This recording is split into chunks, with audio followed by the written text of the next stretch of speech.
Hey everybody, welcome once again to the Pull-Up Experience. Yes. What's up? We back. We love being back with you guys because we have the best audience in the city. The you best. guys definitely Hands down. watch. We love y'all. And I hope you're learning, as well as participating in the network events, meeting people, Yes. so that we can all support each other. Absolutely. I just love it. I love being a part of the Pull-Up Experience. I love what we're doing for the city. Absolutely. And we really appreciate you guys tuning in every week to our episodes. Can't do it without y'all. And today we have something special for you guys. Once again, This guy right we here. have this gentleman on my left, Mr. Jason Lockett, who has a multitude of things going on, and he's going to sit down with us today and talk about those things and enlighten us about how he got started in the business. First of all, Mr. Lockett has a nonprofit, which is called Breadwinners Academy. He's going to talk with us about that. He is also a financial planner. A lot of us need that. We need to know what to do with our money, how to grow our money, so that when we retire, we have enough to support us, so that we are not back at Walmart. Nothing wrong with it. Nothing wrong with it. But I'm just saying, if we plan right, we'll get it right. We'll get it right. That's right. We'll get it right. That's right. Mr. Lockett also has a podcast, which is going into its first year, called Slice of Pie. Shout out to them. Yes, Brandon, and we actually watch it. It's a good podcast. Yeah, I like it. You know, we all believe in collaboration over competition. Absolutely. So we want to hear all about the podcast. We want you guys to tune in and support. Absolutely. So without further ado, tell the people who you are. Thank you.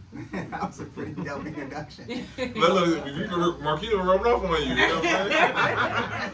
I almost felt like I channeled her for a second. The two you was kicking in. If you watch Marquita, You know?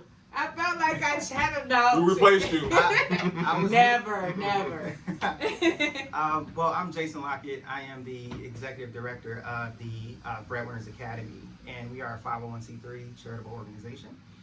And we teach financial literacy in high schools and colleges, and community events throughout Northeast Ohio, Columbus, and now Pittsburgh. Nice. Okay. Yeah, our mission is to bridge the wealth gap, and we're going to do it through financial literacy. We often don't have the tools, the financial tools. So, for example, like the chairs and tables that we're looking at, you can give this to someone that doesn't understand how a tool bag works, and will struggle to put it together, versus giving it to someone that has that acumen in assembling. So, specifically within like our community, it's the wealth gap was widened through COVID, because we don't know how to save. We don't know how to budget. Yeah, we got that bread, and we gotta have that Gucci, Louis, Balenciaga. That as well. And I am the creator of Slice of Pie. It's a masterclass on personal finance and entrepreneurship. It's crazy how that started. And also, I'm a financial planner, certified financial planner, and I have my own firm, and it's called the Breadwinners. We are located right outside of downtown, around 55th. Nice. And like I said, so I know Jason from, once again, I'm competitive, guys. I'm gonna keep it real with y'all. You know what I'm saying? I like to see what other podcasts doing, and I'm like, And no shit on other podcasts, but hands down, his is phenomenal, because one, you don't know it's an interview, right? You just he's having a genuine conversation with his guest. I'm like, okay, I like that, right? And it's just the different aspect that he brings to like I said, it's actually like a master class. Like, it's not even an interview, it's like a class. You're actually getting points on what you're trying to learn. I think I seen the guy with the food truck. With the restaurant. Oh yes. Yeah. Like you're learning as interviewing and whatnot. And I think that's dope. Asking the right questions. Asking the right questions, absolutely, and whatnot. And I like that. Like, I'm a podcast head. If y'all don't know nothing else, the whole reason why this podcast even came about, I'm like, man, I feel like I can not do it better, but we create something just as dope as the Earn Your Leisures or the Social Cruise and whatnot. And once again, Cleveland has so many great people in the city. Why don't we showcase them in a different light? But I like his podcast because it's different, and he's doing something to set himself apart. Absolutely. I think it's dope. So let me ask you this: so where did that even start? So that's a good question. I was hosting a workshop at Cleveland Heights High School for the parents, and we were doing what was it? I think it was on FICO. So we were doing like what the FICO is what I call it, in return on credit. Okay. And this lady looked me square in my eyes and she said, Jason, I've been paycheck to paycheck for the past 20 years. And that just hit me to the core. And we know, like, as we're public speaking and things of that nature, you know, silence is never a good thing. But I was just like, oh my God. I started thinking about my parents and things of that nature. And I'm like, you know what? And she had so many cool ideas on how she wanted to start a business and do this and do that. But as you all know, especially with this lovely place here, it's like in the beginning it's tough. It's scary. Yes. No one really supports you. They support you, but they really don't support you. Absolutely. And with her, so I created Slice of Pie because I wanted to show people that us entrepreneurs, we're normal people. It's like we're not. I truly feel that we're not special. I just feel like we took that risk. Yeah, absolutely. And we were willing to take the risk, and we're willing to sacrifice and dedicate all our time and energy into it. And if it fails, it fails. We just gotta live with that. So that's how it all came about. I want to talk about that really quick, and we do talk about it pretty much every episode. Brett had talked about it too, having that working capital, because when you jump out there for your dream, you don't. It is people think, oh, they own their own business, so they have some money or whatever, and it's literally the opposite. It's literally the opposite, which is why I still work a part-time job for a long time. You know, and because it's like you don't have money, you're pushing all your money into your dream. So it's situations where people be like, oh, we about to go out of town, and we about to do this, and it's like, no, I have to get my supplies this week. You know what I'm saying? So it's important to know that, to have that literacy, to know that, like he said, to have working capital, to know that you have to prepare for the times when it's slow, for the times when you're growing, when you're just growing, when you're just growing, period. You have to be ready for that. Yeah, it's tough because depending on your industry, if you're in retail or if you're a service-based or business, B2B or B2C, it's really tough because you really don't know, especially in the beginning. Like opening up a storefront. It's scary because now you have rent, you know, and you have overhead. You have to build out the place too. So it's a huge financial risk, and that's where the sacrifice comes to play. You know, I can't take those trips with you right now. I got to focus on this, and you lose people along the way, but it happens. So I have a question, and I know I'm more podcast centric with mine because I want to know. Because I know I get the question all the time when people ask me about the podcast. And I wonder if you get the same question too. Everyone asks, how do you get the guests on the show, right? And I tell people, everyone hurt, right. But for everyone else and whatnot, like people think it's like a big elaborate scheme where I genuinely just reach out to people like, hey, I see you've been doing such and such, whatnot. It's a whole process. But once again, most they can tell you is no. But 9 times out of 10, people are receptive to what you got going on. But how do you choose who you have on your show? Oh, that's a good question. So for me, it's all about strategy. So with each episode, I like that. With each episode we shoot, I always think of a theme or what do I want to accomplish with this. The first season it didn't work, I don't think. But the second one, I think I hit it on the head. The second one we really did. So it depends on the theme and what I want to get out of it. And then I just start putting things together. Like, okay, like for the last one, I need someone that sells cars. I need someone that finance homes. I need someone that's what are some good side hustles that are out there. And then I just go fishing on Instagram and Facebook and TikTok and everything. And I just try to find people that are active as well, because that, like, you know, as you grow your audience, you want people that are active. So absolutely, when you share it, you get their audience too, and all that stuff. And that's how you can grow it organically.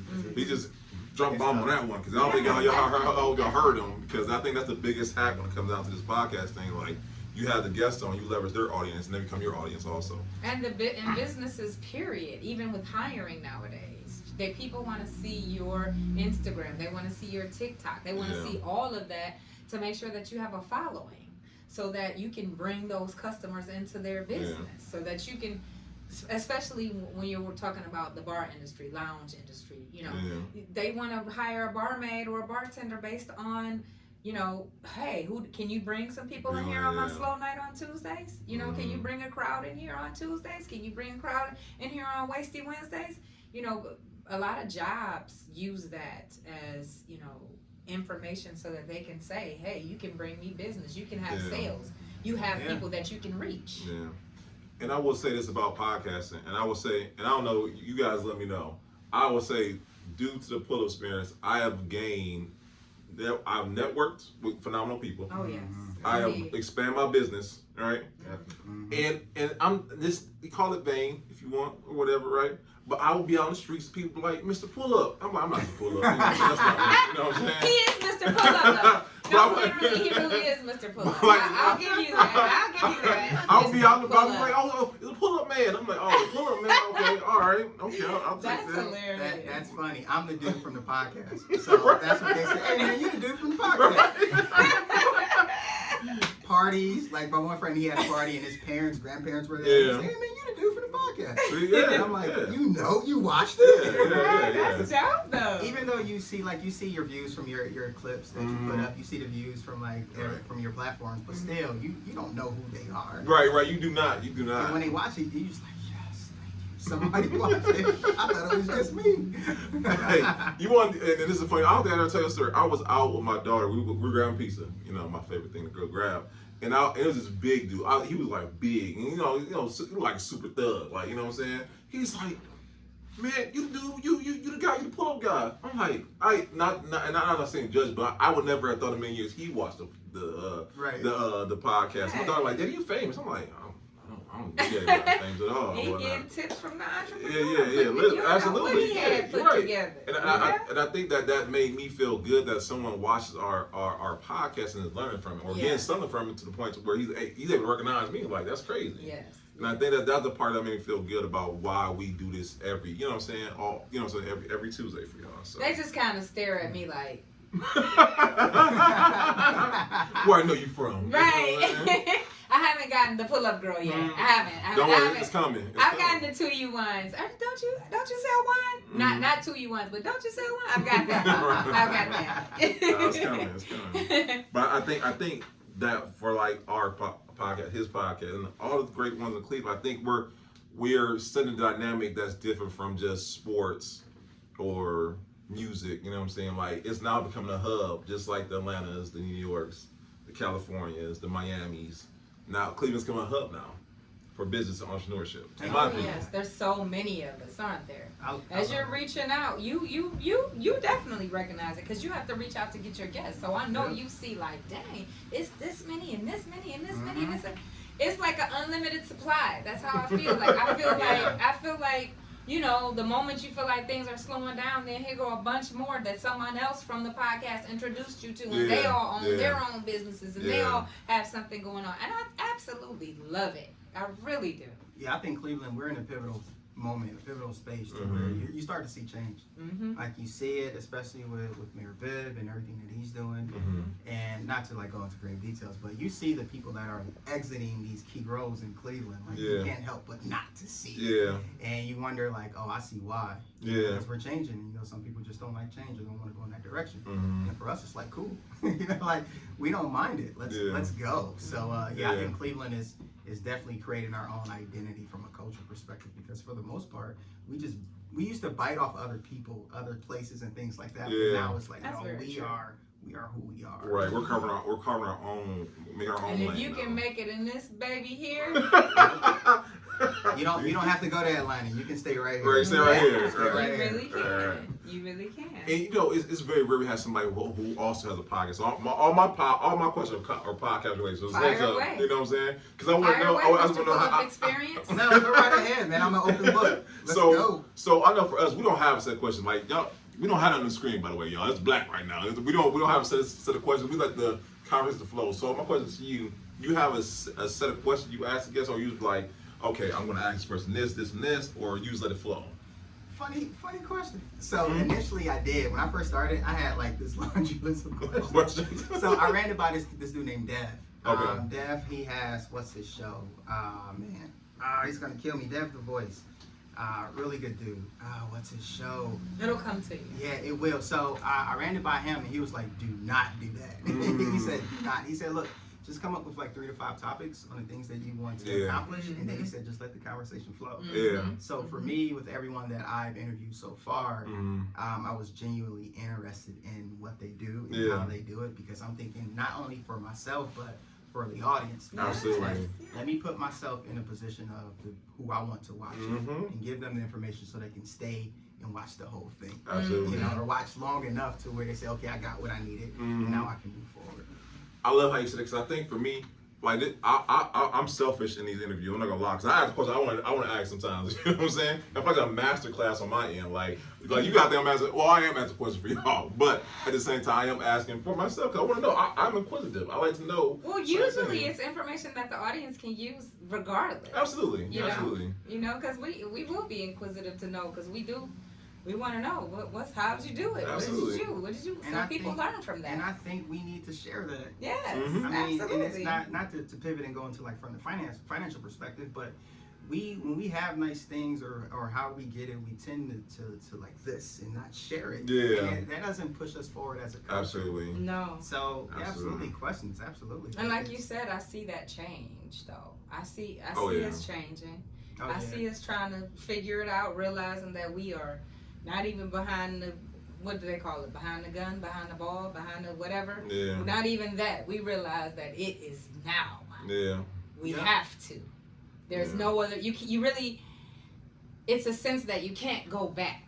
Right. You see what I'm saying? You That you at go the back bottom to now. what? Yeah. Yeah. We can go back to what? Let's move forward. Yeah.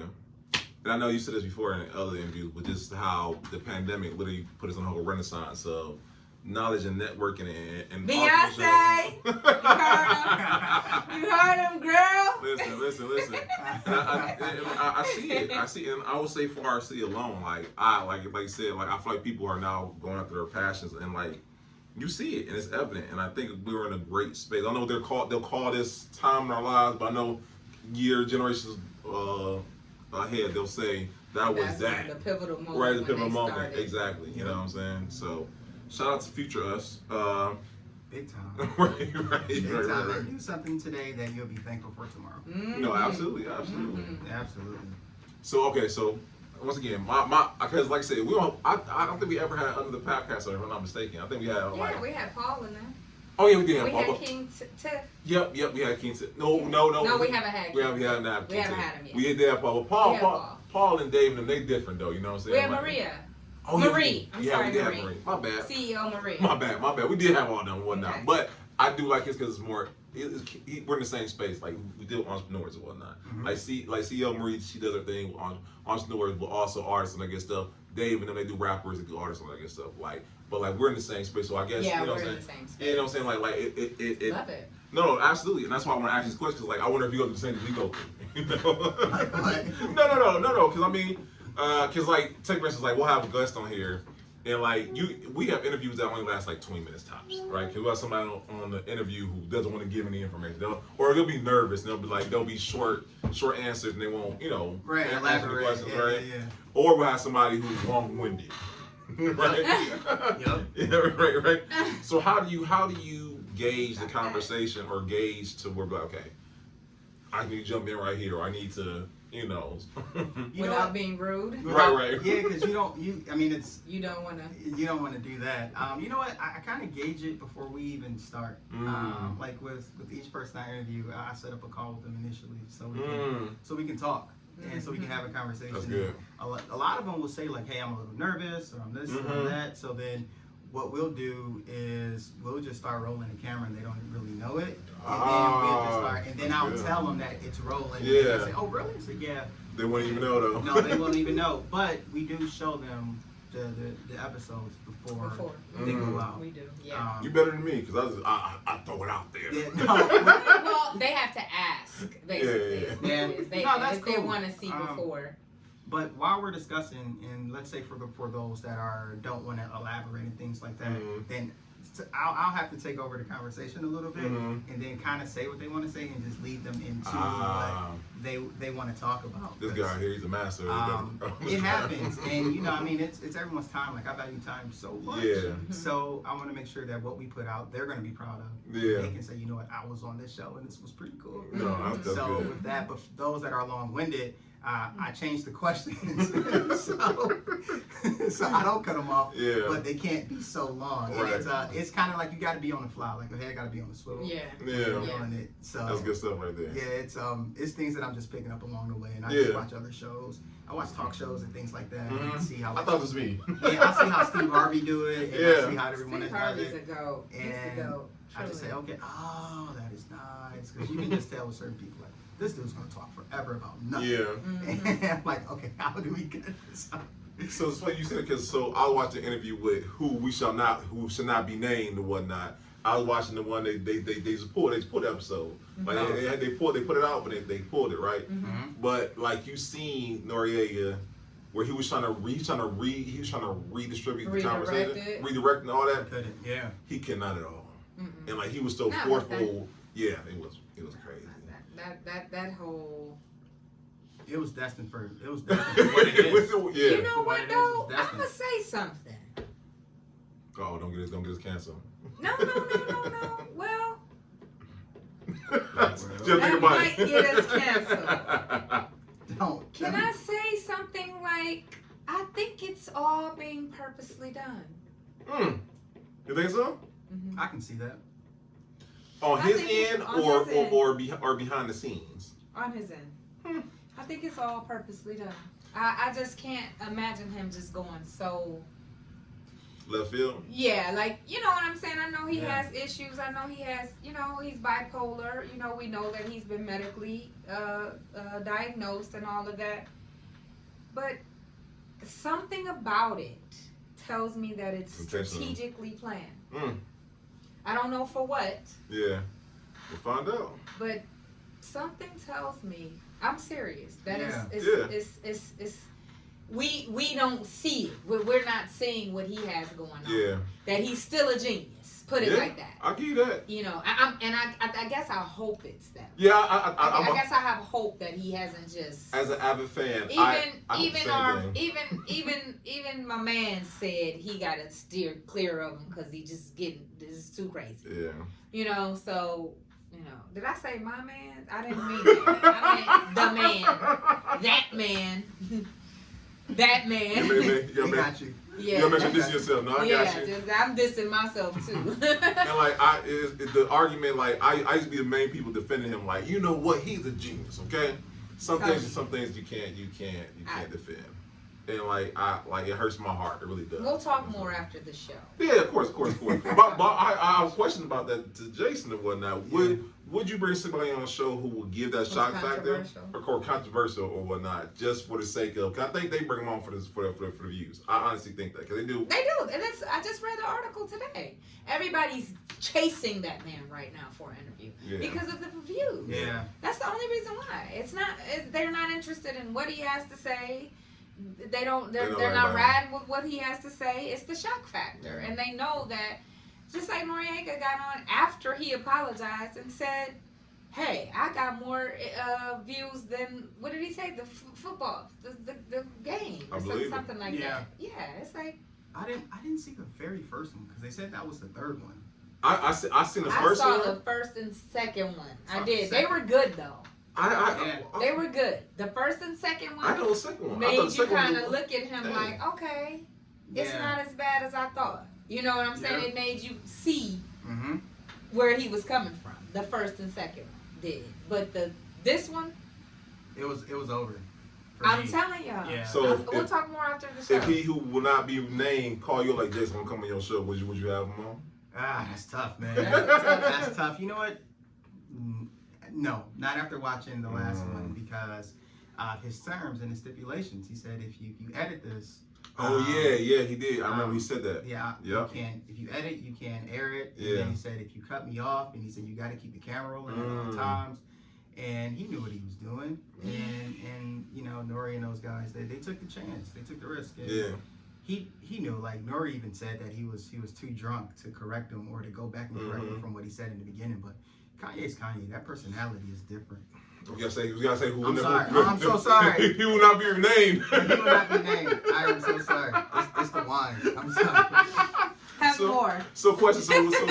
So with that being said, I know we want to have on, but would you have someone of that not of that same caliber? That's controversial. But it's controversial, right? Or contradict your ideas. You know what? Right. Oh. That's yes. you'd have to. You Absolutely. can't not have Like them on ideas. just because they're not with what you do. Yeah, my idea. So we can just look at it just from a financial perspective, like the Right. I'll say his name, the Dave Ramsey's of the world. Right? Yeah. Absolutely. I would so love to have a conversation with someone from them. Yeah, because Dave Ramsey, he don't want to leverage no credit. He don't believe in it. He don't believe in debt. No, and I would love to have that conversation with one of the diehards. I'm glad you brought that up. Go ahead. One of my petty moments is, well, for whatever reason, he always show up in my Facebook, like you know how you scroll and you say recommend it. Yeah. So one of my petty moments is I go in and I just start arguing with people. I absolutely love it. Like that's funny. And that's what I want to talk about, the more financial planner Yeah. part of what you do. Because okay, so I have a good friend, and her mom set herself up very well for her and her brother, and unfortunately she passed, and like I said, she set them up. Okay. And the first thing that my friend did was she took a lump sum of the money to set herself up for her children. Okay. For retirement, for death, and I know you're pretty much on the retirement end, but she set it up so that when she retires, she'll have a certain amount of money, something that she won't have to go to Walmart. Yeah, I understand. Walmart, you don't just cancel the Walmart, man. I know. That's a potential sponsor. Walmart. No, We love you. Right. We do. Exactly. We love you, Walmart. I'm just saying, and it's not like I said, it's nothing wrong with working at Walmart. I'm just saying, if possible, if you can plan so you don't have to go back to work. Period. Right. It's not just Walmart. But Walmart opens the doors for older people. They open the doors for them. Absolutely. Especially They do. wheelchair. Yeah, so that's why I say Walmart, because they make sure you have a job. Yeah. Facts. But my question is, and I know that I know that I don't know exactly how it works. I have my 401k, I have my 403, and is there like a certain amount of money that you can say, hey, if you invest this amount of money right now, this is how much you're going to get in the end, given the volatility of the stock market. Yeah. Right. That's what I want to know. Can you guarantee that? Is it when you invest on your own, and we're not talking about your job, when you invest on your own, is that a guarantee? Are you guaranteeing that money? No. Okay. No. So break it down for us. So like historically, when most people invest, we invest in the S&P 500. Yeah. And Traditionally. historically, the S&P 500 is going to give you 11 points on the return. I mean, historically, that's what it gives. Right. But it depending on how old you are, where you are in life, and how much you can invest, really determines how much money you should put into those accounts. But the inflation took into that account? Absolutely. And that's what I'm saying. Yeah, every good financial planner factors in inflation. Because inflation, the general rule of thumb is like 2 to 3%. Right now, inflation is like around 8 points, 8%. So it's like, for me, the rule of thumb is, am my money making, I want my money to work for me. I don't want to work for money. Because you can't outwork it. Yeah, you can't work it. So when we think about inflation, it's like, okay, can we beat inflation? But right now, it's tough. So you just got to weather the storm. But go ahead. No, go right ahead. No. Go right ahead. So I have this great question. Okay. Because I have my retirement through my job. Is it, and it's through Fidelity, so is it possible to call them and say, hey, I want all the man out right now. I just want it to sit for a minute until I see what the market is going to do. Or is there a way to stop? Let's put it like this. Is there a way to bet on the market?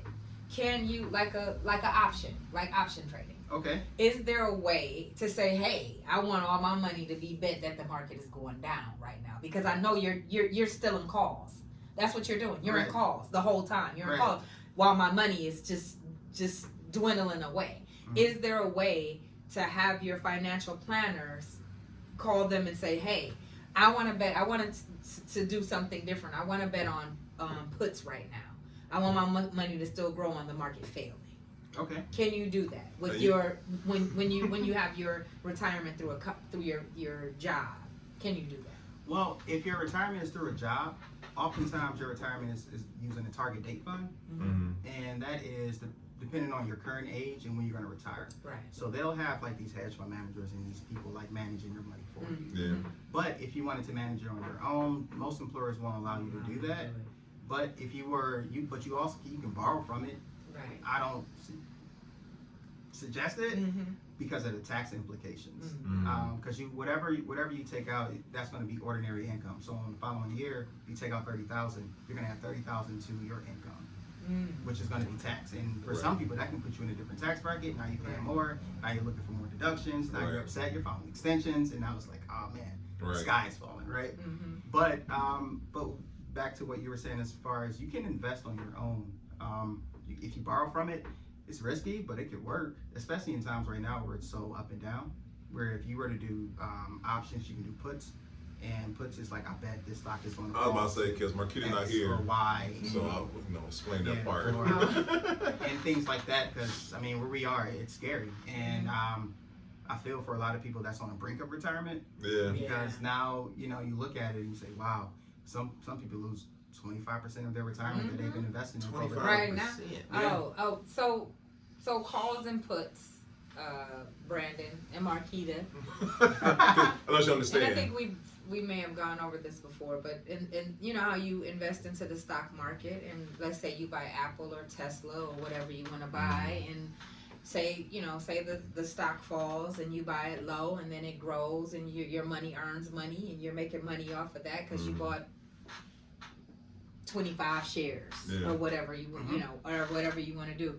You're betting that the market is going to go up, which is a call.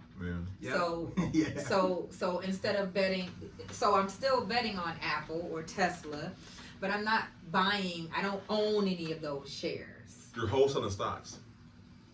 So technically, at the moment you don't own it, really, but the moment you exercise that option, you own it. You own it. Yeah, you have a contract. The contract. Yep. It's the moment you exercise it, you own it. So basically, I'm betting that Apple will go up or Apple will go down.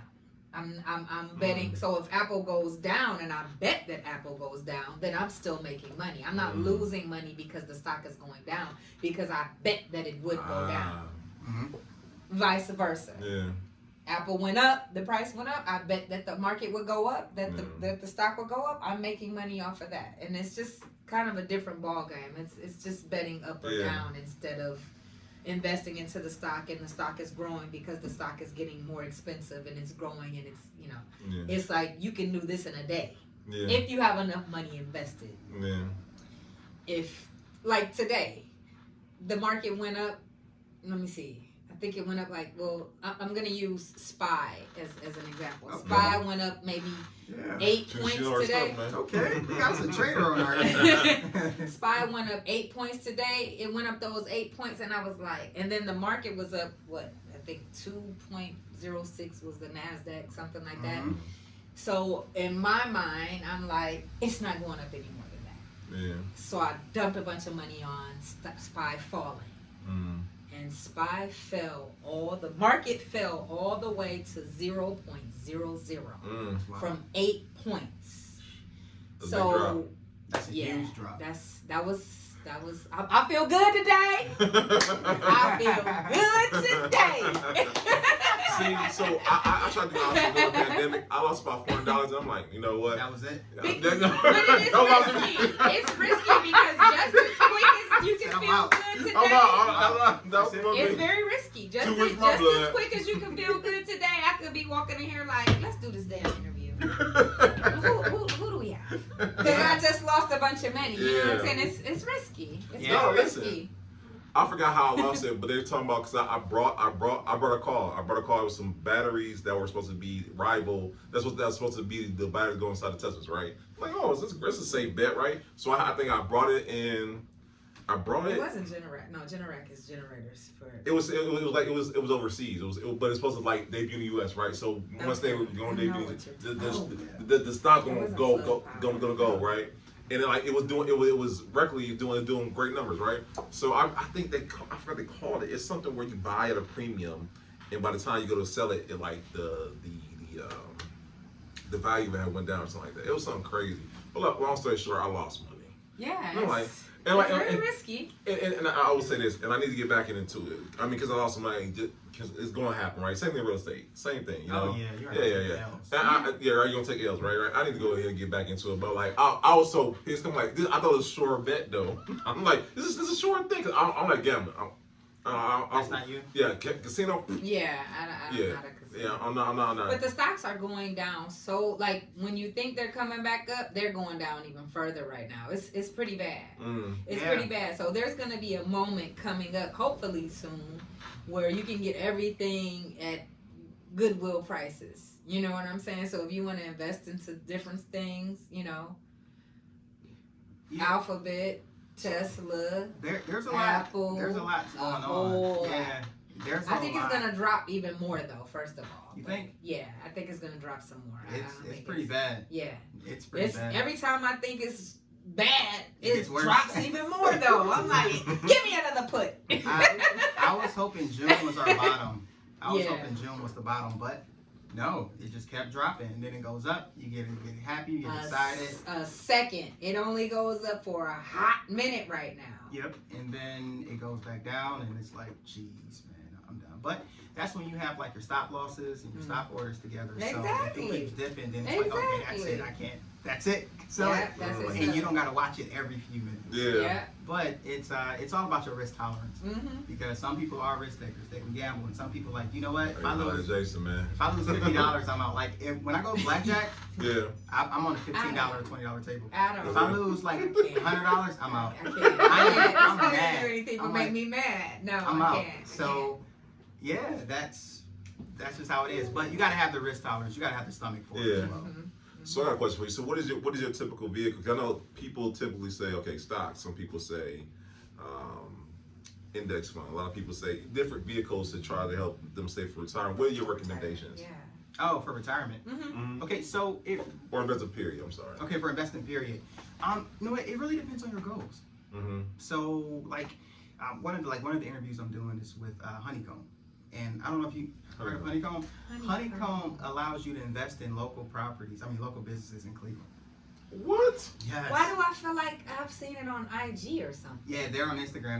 Okay, I know I'm Honeycomb not crazy. Cleveland. Okay. And that is a terrific way because you can earn anywhere from 3 to 7% annually on your return for investing. So what I love to do is just go around to these local mom and pop restaurants and just check out the vibe, see how it is, and then I make my decision like, okay, I'm going to invest in it, and then you go from there, and you're putting back money into your community. Yeah. Good interview. You missed out, Mark. Great guess. But back to your question, I like to start with your financial goals. Like what do you want to get out of life, or what do you want to get out of? Like if you're investing $1,000, how much money do you want to make off that grand, and how soon do you need it back? Right. We need to set these parameters. Right. If you think you're going to get it back in 30 days, dude, I'm not. Right. If you're going to double it in 30 days, it's not going to happen. And then from there, now we start talking about the different investment vehicles. Like, do you have an HSA? Do you have a Roth IRA? Do you have these other vehicles? So one, you can get the tax benefits as well, and you can make some money on that while you're doing it. So you can hit them twice. And then for our kids, I'm pretty sure you know what HSA is. Oh, it's a health savings account. Yes. Cause I know you know. I'm looking out for you, Marquita. And then Roth. And then Roth IRA. Roth IRA is a terrific account for you to invest in because you can invest up to $6,000 into that account every year, and it's tax deductible. So it's post tax. So it's money that you put into it, and then once you hit 59 and a half, you can take all that money out tax free. It's one of the easiest ways to become a millionaire. Regardless, and then if you're not like really risky into picking individual stocks, you can get index funds or mutual funds like index funds like the SPY and the Spider. You can get QQQ, and the index funds is just a basket of accounts. So it's Apple, Tesla, Nike, Amazon, Microsoft. It's all of those into one fund. So and it moves where the market moves. Right. So if the market, like we like to use beta, and beta is one. And for like stocks like Tesla, it's like 1.8. So when the stock moves, if the market And one is the market. So if the market goes up a little, then your stock is going to do well. But if the market goes down, your stock is going to tank. Mm-hmm. And that's where your risk tolerance comes into Yeah. play. Because we all was on the GameStop. Oh yeah, I remember AMC, the whole right? fiasco. Yeah. And a lot of people lost a lot of money because they were just riding away. And riding it too late. Oh yeah. They rode it too late. They thought it was still going on, and it was over with. You know what? I remember reading Rich Dad Poor Dad. I remember one of my favorite quotes from it. He said that if poor people know about it, it's already a done deal. It's too late. It's too late. It's too late. It's a done deal. It's too late. That's what happened. I'm They telling got everyone, in too like, late. if you see it on the internet, it's too late. It's too late. Mhm. Yeah. It's way too late. And then you got to be super careful because there's a lot of like financial advice that's out there, but everything's not for everyone. So if you were to invest in a stock, just truly research that stock and say, okay, I can stomach if this stock is going to swing big. Mm-hmm. Because something can happen where it's totally unrelated. You think it's unrelated to the economy, and then it dips, and you like, now you're having a bad day. Yeah. Now you're Yeah, mad it's you're mad at so the much world. that goes into it. Like in the beginning, when I first started dealing with stocks, before I moved on to options, when I first started dealing with stocks, you know, you're told or you're taught that the more money that's invested into that stock will make the stock go up. Like, you know, you look at the number and it'll be like, oh, 111 million people put money into it. It's 100. Oh shoot, it's 148 million dollars going into this stock. So it would rise. It will rise. But if they come on the news and say, oh my God, Ukraine just shot down another what you call them, the drone for the news. Yeah. It's called market. What is it called? Market conditions. So market conditions, based on the news, based on the Fed raising the rates, all of that plays a part real. in it. It's like you think, oh my God, I just put my money in there and now it just tanked. Why is it tanking? Because the news said that we're almost in a recession. Yeah. Because the news said that Biden is getting rid of student loan debt. Because the news said that. So it's all of that plays a part of it. So it's really, really risky and really tricky. Yeah. It is. It certainly is. Just research your own stocks. You can take advice from other people, but understand their risk tolerance is different. Yeah. And what's good for you what's good for them may not be good for you. Yeah. And if the stock starts to go down, please do not panic and sell. Just Right. hold on That's for me. a little bit and see what happens. Yeah. Because That's great advice. Because it happens all the time where you sell it and then a couple days later you go back and it's right back up. And you're like, dude, I just lost all my And money. you lost. And then you buy it again and then it dips again. How do you see that? Hold on, All just the wait time. it Oh, out. that's good. It Oh, happens yeah. all the time, but it always goes back to, okay, how long can I invest this money? And one, am I willing to lose it? Yeah. And then two, how long can I sit on it? Mm. So that's when it comes, especially if you're doing it for the short term. Yeah. Yeah, long term it's a little different, but if you're doing it for the short term, it's you have to be very selective. I'm coming to talk to Jason and whatnot. I'm talking to two of y'all. I'm like, I'm gonna create a group text like, hey y'all, I'm out there about investing in this super game stock and whatnot. Yeah, but it's interesting. Like if you watch CNBC or if you just download, the MSNBC apps and things like that, it's interesting because it's all about what's going on in the world and what's going on in our country. And it's like, interesting. Now with the whole Biden with the student loan thing, watch how banks rally. Watch how they work, because now they can recognize all of that debt. Now their revenues are going to be a lot higher now because they can recognize it. Before they couldn't because it was deferred. And I'll tell you this, I know for my clients, like a lot of them are excited because like now their debt to income ratio is going to be, you know what I'm saying, it will be different. So now they'll be able to qualify for the homes. People, Oh yeah, their hands down. credit is just screwed all Hands because down. of student Hands down. loans. Yes. So Like, they have 100% pay history. They pay everything, but those student loans are holding them back. Shout out to Moneybags Joe. Thank you. Appreciate you, Joe. Take care of us, please. Right. So I got a question for you, and I want to pivot to the nonprofits. I think a lot of people, they want to hear nonprofit, they just think no profit, right? But they don't think about right, exactly. Yeah, right, exactly. My shout out to Daz Patterson, my boy Daz. He's the one who taught me that with nonprofits, it's so much money that's allocated to just one minority based nonprofits. And just it all depending on what you're trying to achieve, the money, the grants you can get with those things. Tons of grants. Yeah.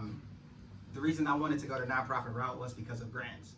I don't want to charge families from the communities that I grew up in.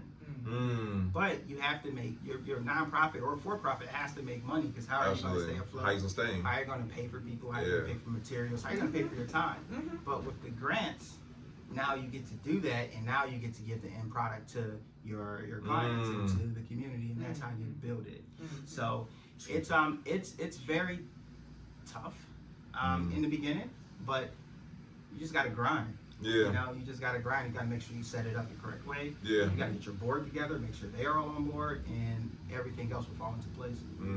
So what made you want to do financial? Oh, of course you're in the industry, but what made you want to get into that space? Though? I mean, you are doing it as professionally for your job, but what made you want to be able to get into the nonprofit space? You know what's crazy? I got into last year. One of my good friends is a principal, and she was like, "Hey, do you mind coming in and talking about like credit and about finance to our students?" And I'm thinking, no. But you know what? I'm down. So I went in there and I did it, and I was so happy. I was so thrilled when I left it. I'm like, oh, this is it. Like, I've never been this thrilled or this happy. And I came back. We did a few more. It's so important. It is. We did a few more, and for the most part, it's like the fundamentals of personal finance. Yeah. So let's talk about banking. Let's talk about the difference between like a debit and a credit card, checking and savings, how to use it, lines of credit, things of that nature. And then it just started to balloon. So at the end of the semester, she was like, "Hey, you should really like pursue this." And I thought about it, and then I created the nonprofit, and I went through the IRS site to get my 501c3, and then I said, "Oh, it's on." Like, and then I started like surveying the land and seeing who else are out there that's doing financial literacy in schools. And there's so much that's out there that's missing. I bet. You filling the gap. The gap. Nice. Absolutely, because zip codes matter when it comes to education. Oh yeah. And there's so much that we're not privy to, but we know. I'm a Lee and Harbor kid, so I went to Kennedy, the whole Elliott, the whole nine. Yeah. Oh, shout out to Kennedy. JFK, man, for life. So you think about standardized testing for one. Yeah. Like ACT, SAT, and now we start to see it like go away. Now it's not as important, right? Yeah, which is so crazy because I remember studying. When did you graduate? 03. 05 for me. And I remember stressing out. Have the mercy. And I remember stressing out trying to take my ACT and SAT. Like, you gotta get a 1500. That's what they say. You need to get that. And then just realizing like, is standardized test really a test of your knowledge base, or is it just a way to get you to? I don't know. I was watching the interview with David Bannon. That you were paying attention. Right, paying attention. But he was talking about if you look at it, they took the creative arts out of school and it got you more in the standardized testing to get you more so in the mindset of being a follower, a worker, and an employee, right? So it really wasn't helping you expand your horizon or your creativeness. It was just getting you in that mindset. Okay, follow this, follow that, right? And like you said, now they're backtracking. Like, no, it's not the way to go, whatnot. No, it's not. It's not. It's frustrating. Oh yeah, it really is. The more I read, the more it upsets me, and the more it drives me. Like I'm like we were talking. Like I'm a competitor at heart. Yeah. Like, I'm the youngest of 6, so I'm like play sports all my life. Like I'm a competitor at heart. Yeah. And the things that I see just drives me insane, because it's like we all know what realtor. You know what redlining is. Yeah. Of course, we all know what redlining is. But if I were to tell you there's redlining in education, you're probably gonna think I'm crazy. No, I wouldn't. Absolutely. No, I wouldn't. I would believe it wholeheartedly. Absolutely is. I sure would. I was blown away after I went to college and realized they had college fairs and college days where the colleges would come into your school and sit there and do in the cafeteria, and you get to go around and talk to the schools. That didn't happen for us at Kennedy.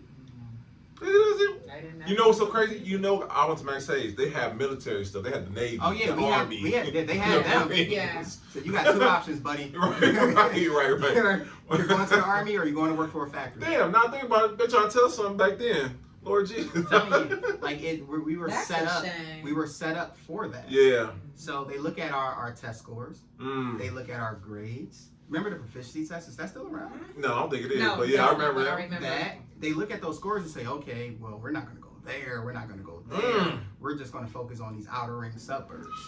It's not proficiency, but they have testing. Yeah, no, They yeah. have But testing. yeah, no. So Definitely. the twins, they went to a intergenerational school where they had tested, but it's for certain grade. I think it was like third Yeah, right. You know what I'm saying? It's Yeah. certain. Yeah, Yeah. It's you take them in specific grades. Right. Yeah. But I didn't think about that. They have their in education. I could absolutely believe that. I mean, Absolutely. if you think about it, they don't have the. First of all, it's set up wrong, because it should not be reliant on how much revenue and taxes your city is bringing in. Yeah. Because we all know, if your city's the slum, if then you're not going to bring in that, the inner city is not going to bring in as much money as needed to educate the kids. Yeah. So it's set up wrong education should be government. Yeah. Period. That's how I see it. It should be government funded. Period. No questions asked. When we talk about extras, like having you come speak at the school for financial literacy, having someone come and speak about entrepreneurship or trades, or when we talk about extras, then let the city taxes pay for it. But education, so that it is equal in every school system, should be provided by the government. Period. If anything should be provided by the government, it should be education. Absolutely. So I can believe it. If you don't have the funding, and they're not trying to even give you the funding, they know you don't have the books. They know that the teachers are buying the supplies out of their paycheck. They know this is happening. They know that they're copying, making copies of the book so that all the children. I remember that. Damn, you bring it all the way back. I remember that. I know, right? Even though I graduated 10 years before both of you. Oh my God! No one's counting. I think we kind of moved back. She was younger than both of us together, so shoot. 10 years. But it's crazy, and now everyone thinks about it. It's like, oh no, I can see it. Like I can really see it. So now you think about everyone that's coming after you, like how we discussed earlier. Where I feel like I'm not special. I just took the risk. And I know that there's more Jasons that are back there. That's better. That's sharper. That's stronger. That's smarter. And they may have a different circumstance where they can't get to where they want to go. And then this is where like people like me and my colleagues and everyone that I work with go back and say, hey, no, we're going to get you to where you want to go. You're going to have to put in the work, but we'll help you provide that path. And as we get there, we'll be there with you. But that's dope. I love it. It's amazing. It's frustrating. It's exciting. It's all of the above. But there's a lot going on right now to that movement, financial literacy among us. There's so many. B. Titty was in the program that they had at the colleges and everything. So B. Simone, B. Titty, a few people, they had a financial literacy thing at some of the HBCUs, and it's just a lot going into Earn Your Leisure, a lot going into it. Shout out to Rashad and Troy, man. It's needed, like it's so needed. And I think the beauty is that now we're starting to talk about it, amongst each other and amongst our peers. It's commonplace now. We're talking, because before it was taboo, like you don't talk about money, you don't talk about religion, you don't talk about politics. And I'm like, wait, you should really talk about money. Let me tell you something. My mother's name is Donna Jean, okay? Donna Jean, if it was one thing she told me constantly, girl, don't mess with that credit. You better keep that credit together, girl. You don't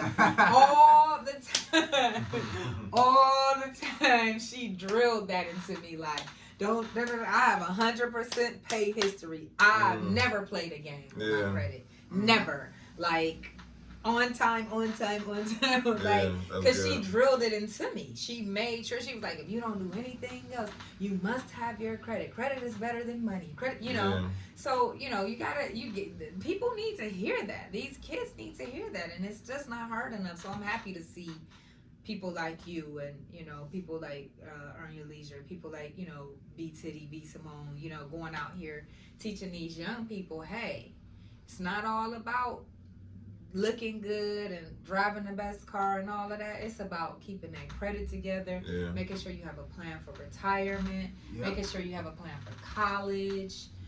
Talk to even parents. Talk about those things with your kids, because it's so very vital. And that's where it starts. It starts at home. Whoever's raising you, if your mom, grandma, dad, cousin, whomever, like, we pick up their financial habits without even realizing that we do. Like, we pick up their financial habits. So it's like my analogy is, grandma has bad credit, mom or dad's going to have bad credit. Mom or dad has bad credit, the son or daughter's going to have it. Because until somebody say, you know what, I had enough of this. Right. On the cycle. Yeah. And I've just seen so many, like, I've seen my parents just go through just get swindled. And for me, it's like, okay, like we're not doing that. We're not doing that, and that's where a lot of the passion comes from. Just watching my parents, good people, but just wasn't literate enough when it comes to money. Yeah. So, yeah. I know for me, growing up in school, the closest we had to financial literacy in school was how to balance a checkbook. Y'all did have that? Okay.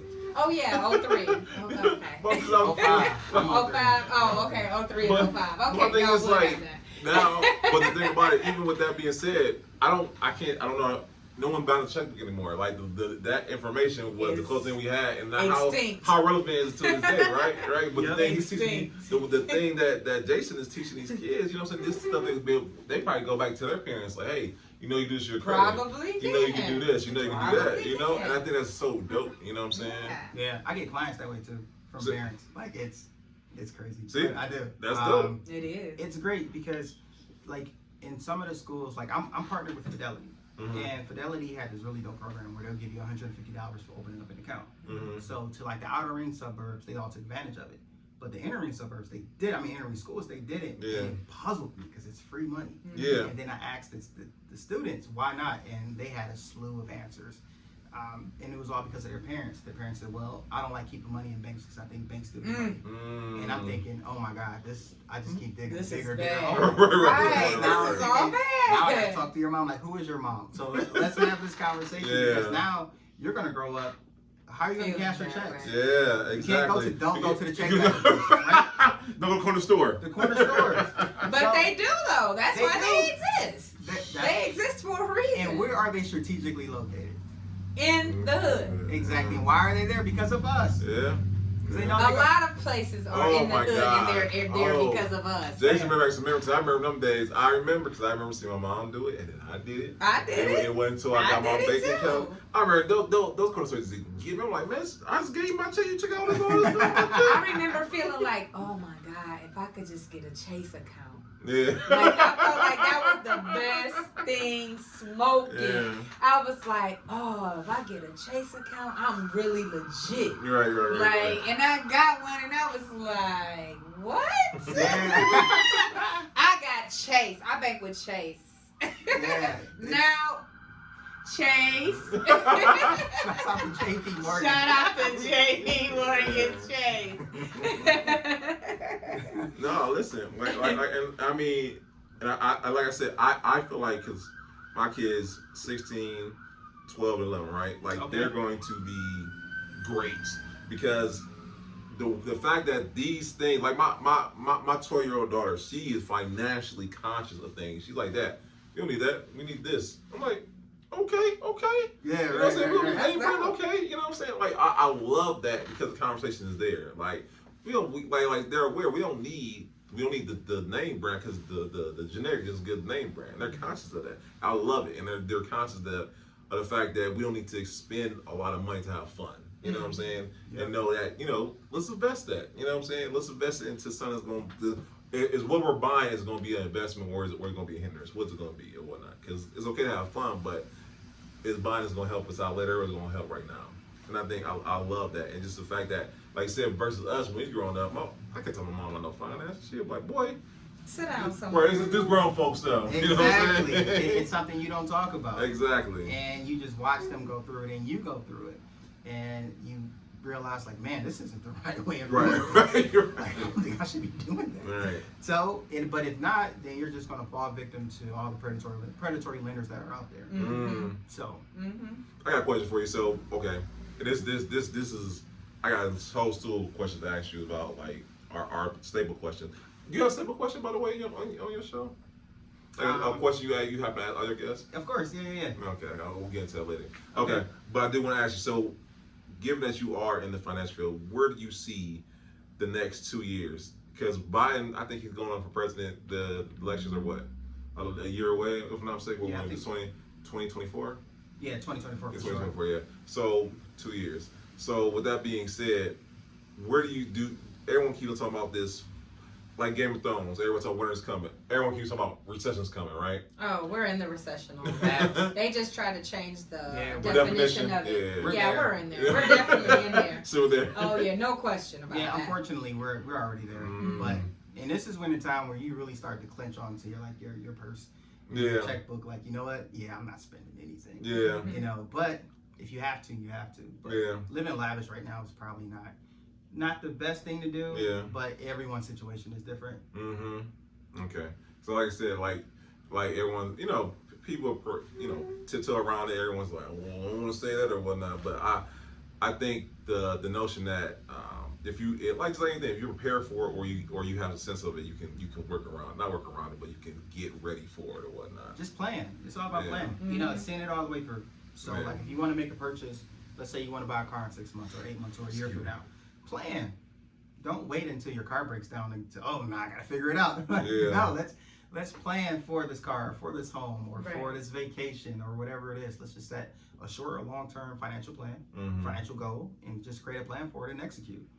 It can be that simple. I believe in that planning to be able to spend a bit, purchase a big ticket item, planning for it. Definitely. I take that behind the work. Like, let me get those hours, and those hours, and just plan it out. So think about it. We all love vacationing, right? Going on vacations, going to places. But how many times we've gone somewhere and we've been with someone and they had no bread, like they had no money. You're like, dude, we can't go there. Why not? I don't got the money.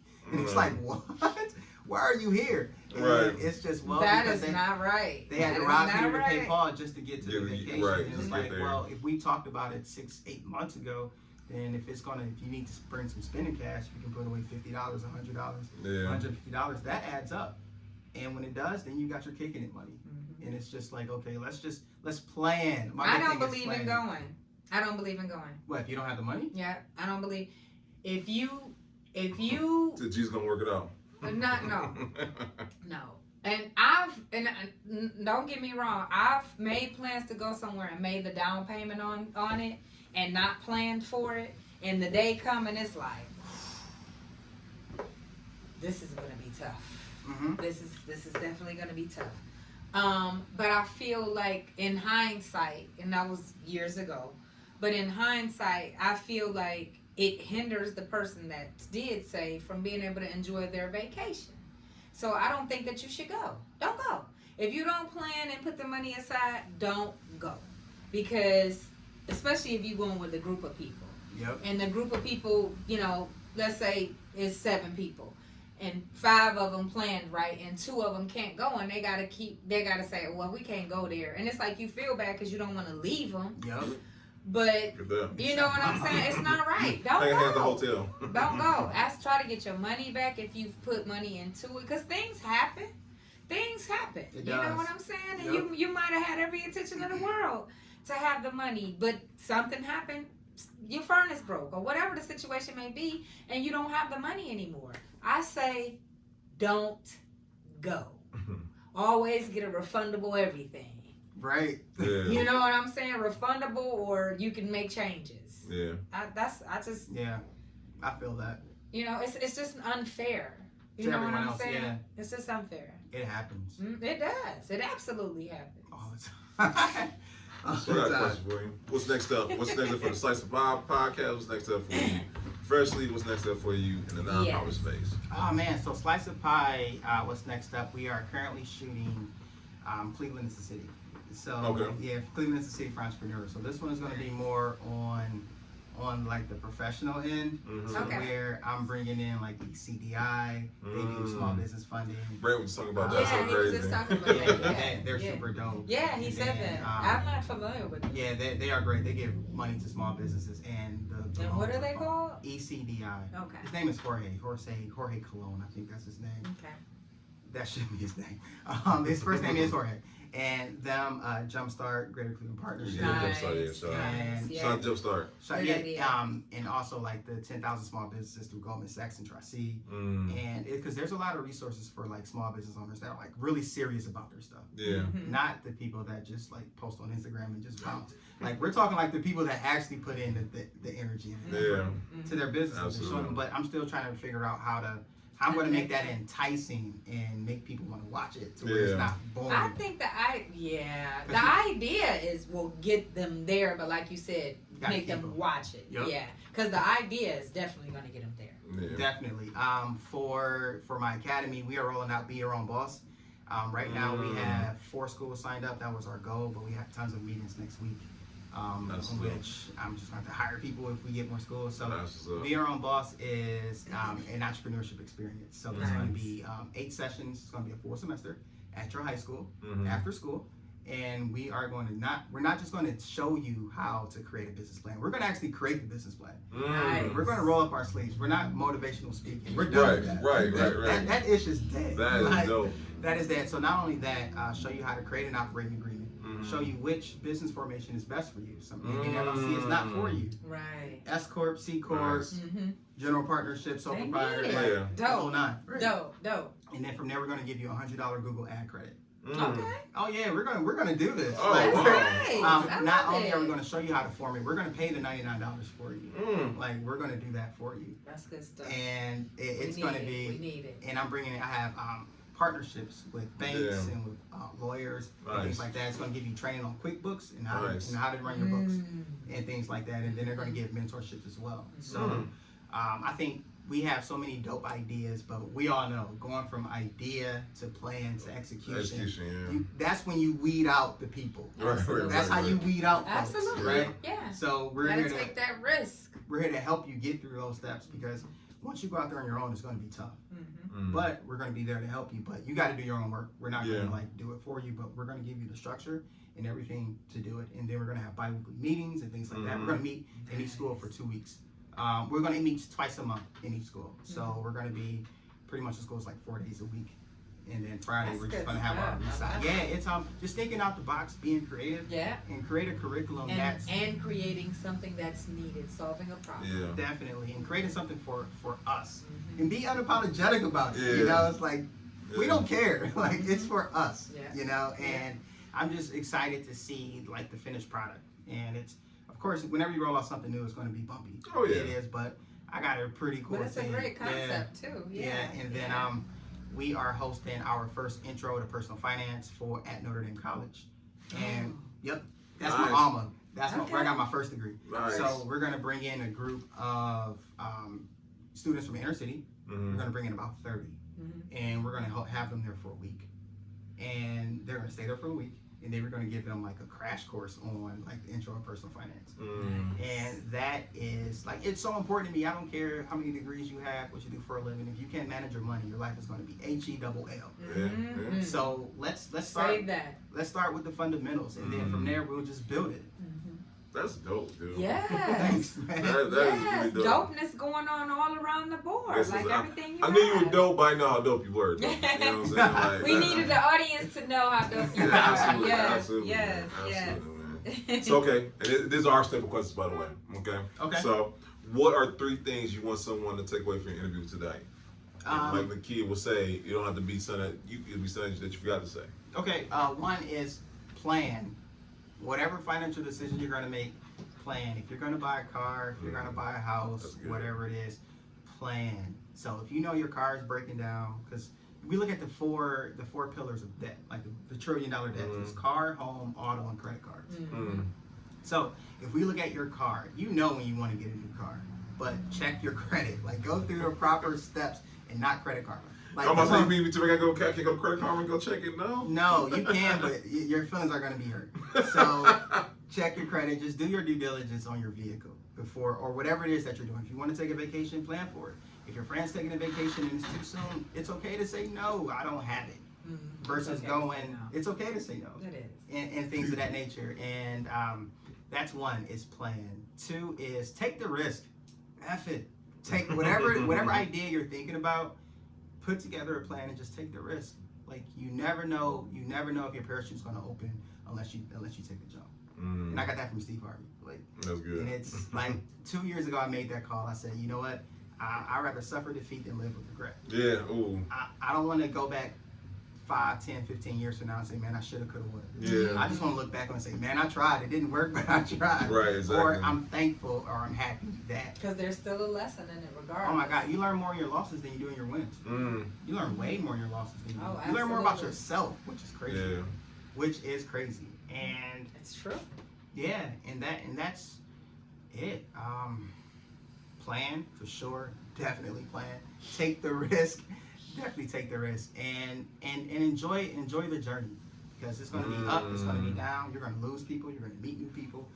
Some of the things you say, I really love. You said a client will become a friend before a friend becomes a client. Oh, that's like facts. that's your thing, and I just be like this. I'm like, That's a fact. like it's so true.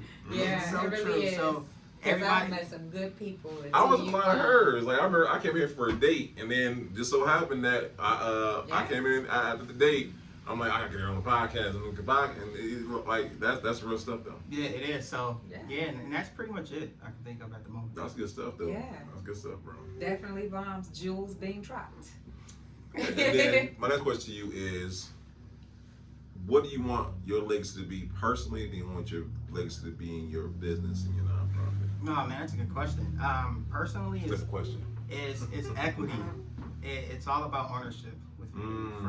From like departments that we own, my wife and I own, and from our businesses and things like that. Personally, I want to make sure that the Lockett name is known, and in a good way. And also just make sure like, financially we're straight. Like my wife and I, we always say we're going to be the first generation millionaires in our home, and not so much for us to put it on a T-shirt, Right. but for us to say, I'm gonna be on the ground with. yeah, right, on the ground, but for us just to give it to our children and our children's children and our children's children, and say, man, I'm glad my grandparents made that call and my great grandparents made that decision for us. Yeah, that's good. And for my business, well, I have my own firm, my own financial planning firm. Yeah, and for my, well, specifically for my academy, to be number one, like, and be unapologetic about it. I'm a competitor at heart, and I know it's out there, and I just know that what's not being done. And I truly feel that the curriculum that's needed for the communities that I serve needs to be tailored to them, and not something that's out of the box. Because we've all been down the road. You know, I'm not going to say his name, but we all thought the person that founded America was like the super awesome dude, and then come to find out. But anyway, right. But Have you guys seen that commercial with the he's running for Sean King posts him all the time.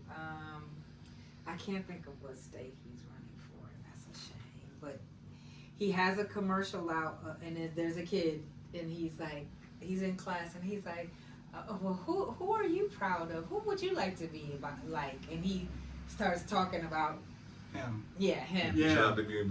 Him. And he's, and then they break it down, and he's like, well, did you know that he did this? Did you know that he did this? And the kid kind of starts talking about it. Well, he did this and he did that, and it's basically what you're saying, because we all have that. Yep. So great commercial. Yeah, it is. I know exactly the commercial you're talking about. And for my planning firm to actually start marketing it, because I'm 100% referral based. And I have 86 active clients. We'll have it in the show notes tonight if you want. You know what I'm saying? So listen, guys, by the way, we'll have all Jason's podcast. You hear him already. You know he knows what he's talking about. You know what I'm saying? You hear what he's saying. My wife pushes me to start actively marketing it. We'll have it in the show notes tonight. To me, it's getting referrals as clients just tells me that I'm doing absolutely. Their job. To me, that's the absolute best. But at some point I will. But the academy is first, because that's like that's my your heart. passion. Yeah, that's my heart. It is so awesome. It is so awesome. So yeah. Well, listen. Thank you so much for we coming appreciate on. you, Very man. informative. Yes. Yeah. So yes. we'll do part 2. We're gonna be on Slice of Pie. Yeah, definitely. I would love to have everyone, your whole squad on Slice of Pie. Oh, we appreciate that, bro. And like I said, I love, like I said, I don't endorse too many podcasts in Cleveland, but I do import. If you watch Pull Up Experience, watch Slice of Pie. You know what I'm saying? Do that. You know what I'm saying? 1, 2, get hit over the head with knowledge on one side and hit with the other, with the other side. And like I said, one thing that we like to pride ourselves on, especially with the Pull Up, is that we're big on collaborating.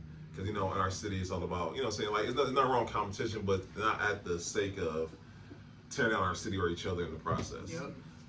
And one thing, like, we always are always about, we love, the whole point of making this podcast is to put on people who normally don't have a chance to get put on or have that platform, have that spotlight. And that's the whole point. what we do this here for. So we thank you once again just for coming on. We know Yes, you're a busy thanks man so much. and dropping them gems, man. No problem. I appreciate it. I remember in the group text, you guys was like, "Here's why you can watch a video," and I'm like, "Oh no, I'm already subscribed." right. And I was like, "Oh, he said that. Okay, all right. Appreciate you. But yeah, I love it. I love this show. Definitely appreciate you, you. man. I certainly Thank do. you so much. So I have a question for y'all. Like, how did this get started?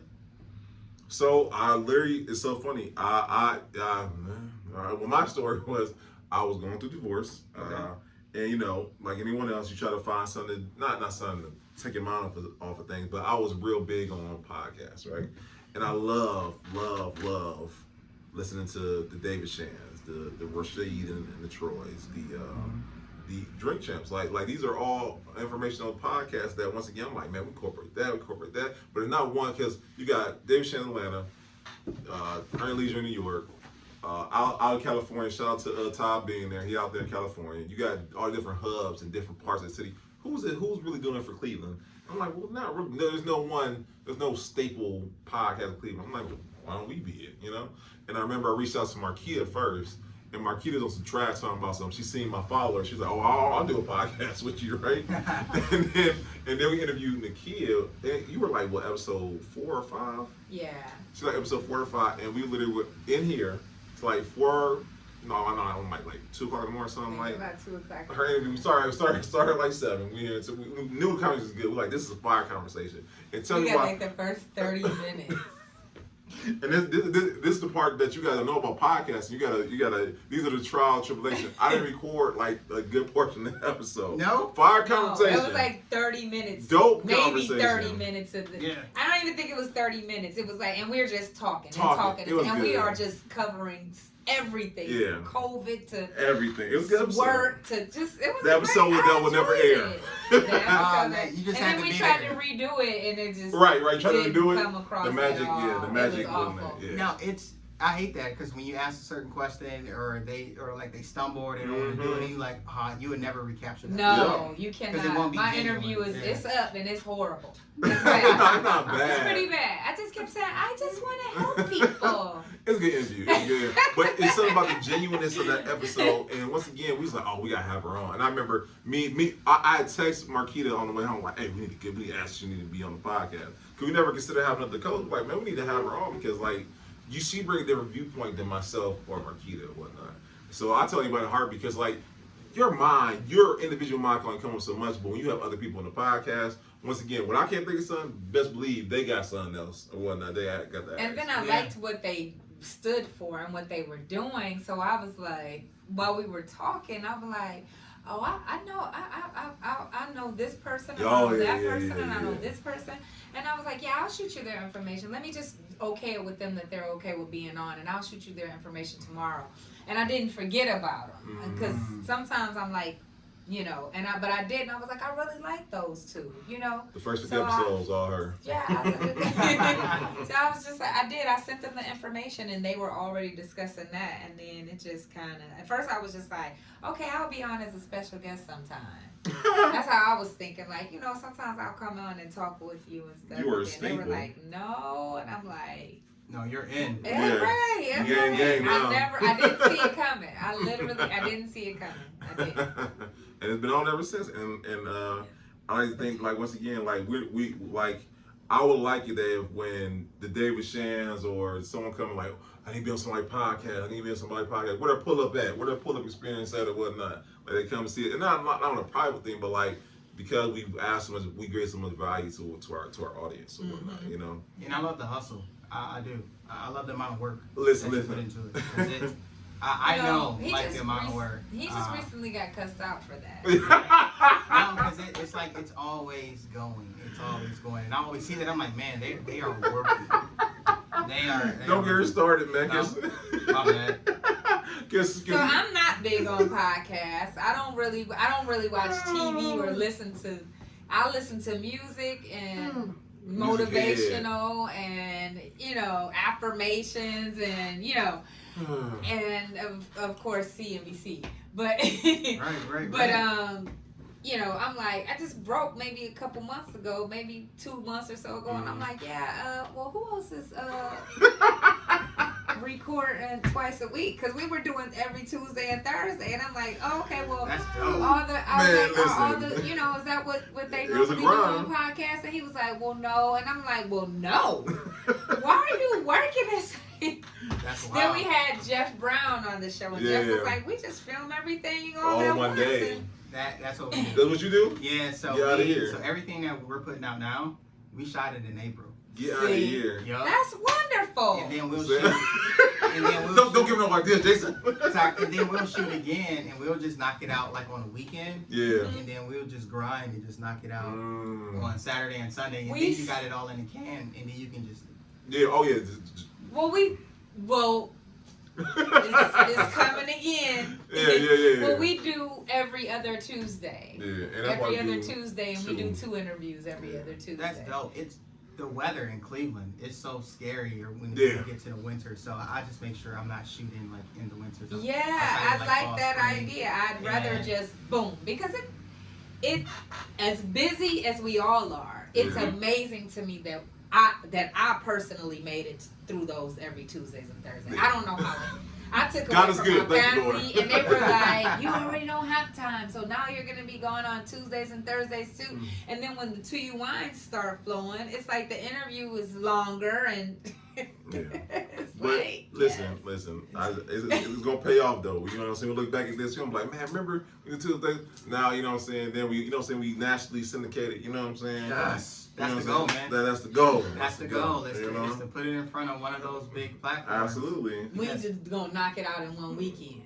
Hey, listen, we can How do that. about that? We can do that. Steve with it. He's like- Steve with it. He just agreed. It's it takes a collaborative effort, but Yeah. it's see how it works. It No, may work, listen, it may not listen. work, and then it's just collaborate, getting everybody on board, all your That's guests, the thing. Mhm. and then All the guests. use that. One thing I use is Eventbrite. Mhm.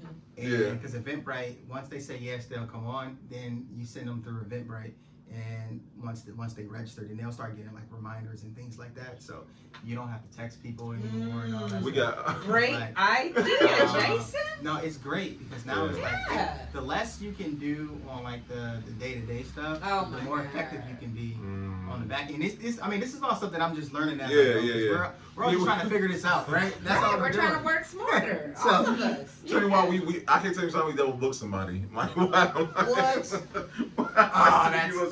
Not good. Yeah, that's not Call good. it what it is. Not good. Yeah. Learn, you know what I'm saying? We just learn, you know what I'm saying? Like listen, these are We trial had to get error. help. Yes, we did. Now we have help, and she does all of our scheduling. Shout out to Michelle. Thank you so Yes. much, Michelle. Because she got gotta you, get she her. scheduled you, and now she's the one who sent the reminders. She's our Eventbrite in that Yeah, that's aspect. of dope. it, Shouts out to you know? Michelle. Because once y'all gave it to me, I put it on my calendar. Yeah. And then I was gonna text y'all yesterday when she texted. I'm like, okay, cool. Yeah. Yeah. She's Michelle phenomenal. saved us. Yes. Truly. Handling Shout it. out to you, Michelle. Because we had this Sure. one guy, the other guy was terrible, man.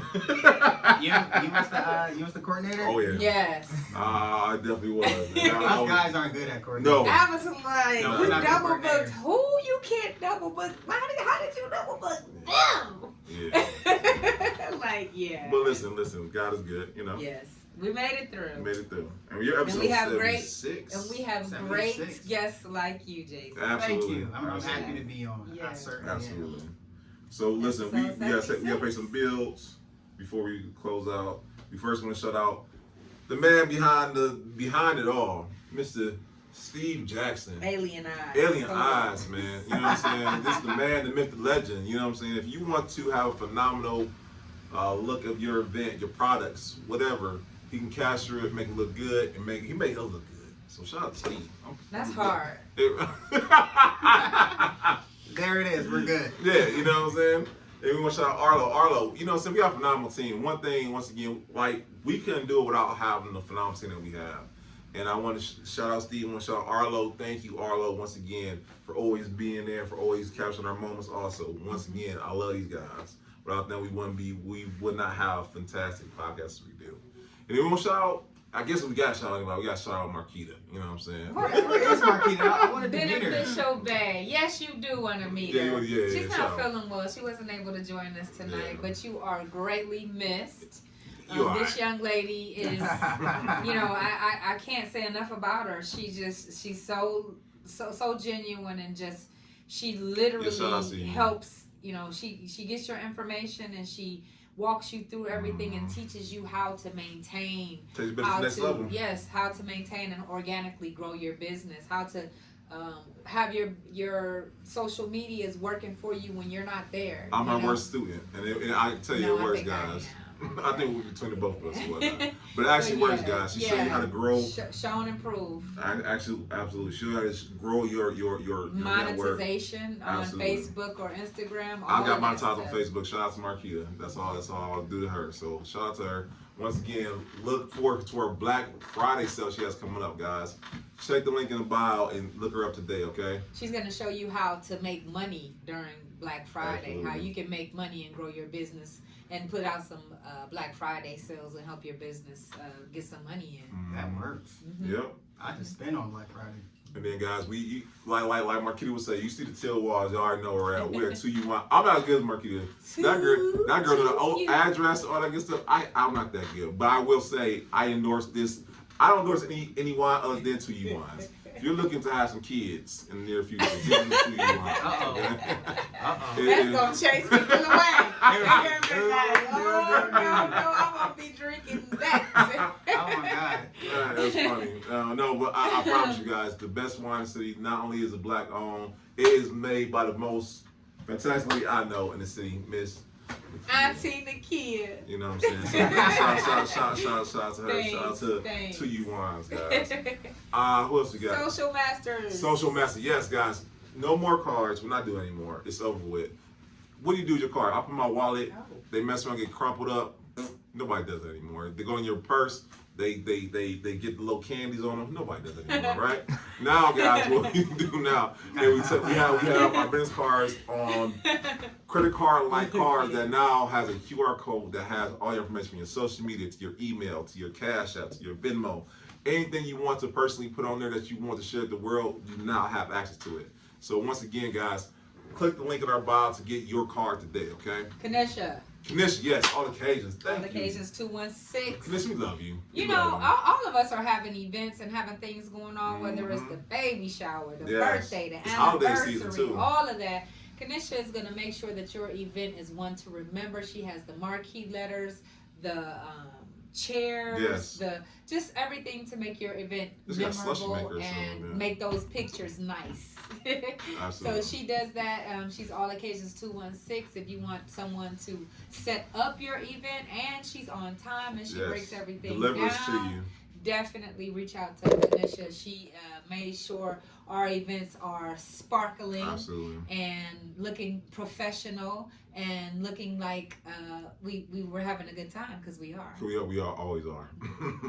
And once again, we just want to thank Jason coming on, man. Listen, after you watch the Polo Experience, you watch Slice of Pie. That's what I'm telling you. Slice man. of pie, guys. Slice of pie, guys. This guy's doing big thing for the city, teaching our children how to be financially literate, which is so important. Absolutely. And he can get that retirement plan together. Like, And we'll have we all the all information. need that. We all need that. And the show notes, guys. So once again, where to go for a podcast, where to get your finances together, and then also you want to be part of the Breadwinners Academy. We'll have all that information in the show notes, guys.